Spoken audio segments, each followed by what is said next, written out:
દમણ દીવની સરકારી શાળાના વિદ્યાર્થીઓએ એસ્ટોનિયા યુરોપમાં આયોજિત રોબોટેક્સ ચેમ્પિયનશિપમાં ભાગ લીધો।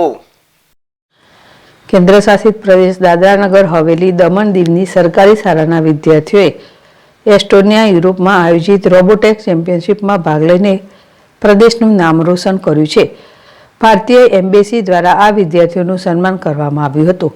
હરીફાઈ દરમિયાન ભારતીય એમ્બેસી તાલીમમાં એમ્બેસેડર અજનેશ કુમારે વિદ્યાર્થીઓને વિશેષ રૂપ આમંત્રિત કરેલ અને તેઓ સાથે સંવાદ કરીને શુભકામના આપી હતી।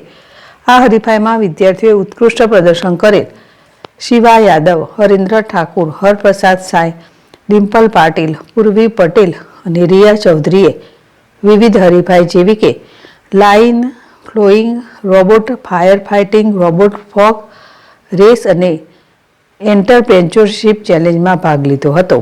એમને સસ્ટેનેબલ ડેવલપમેન્ટ ગોલ્સથી પ્રેરિત પ્રોજેક્ટ જેવા AI બેસ્ડ વેસ્ટ સેગ્રેગેશન સિસ્ટમ, બાળકોની દેખભાળ માટે રોમા રોબોટ અને મિક્સ રિયાલિટી એપ પ્રસ્તુત કરી હતી। ભવિષ્યમાં શિક્ષણ વિભાગ દાના અને દમણ અને દીવના દરેક ઉચ્ચ પ્રાથમિક અને માધ્યમિક શાળાના શિક્ષકોને રોબોટિક્સમાં ટ્રેનિંગ આપવામાં આવશે, જેથી તેઓ વિદ્યાર્થીઓને આ ક્ષેત્રમાં ભણાવી શકે।